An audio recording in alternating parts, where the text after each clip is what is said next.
ပြည်လည်နိုင်တာတွေပြည်လည်နိုင်အော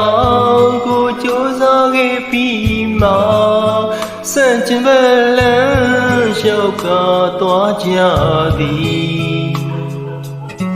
မနှင်းစီမနှင်းစီမနှင်းစီ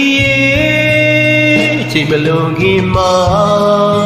ဒီလိုချင်းမျိုးဖြစ်ဆုံးမသိခဲ့ရင်အစာချိန်ကလေးက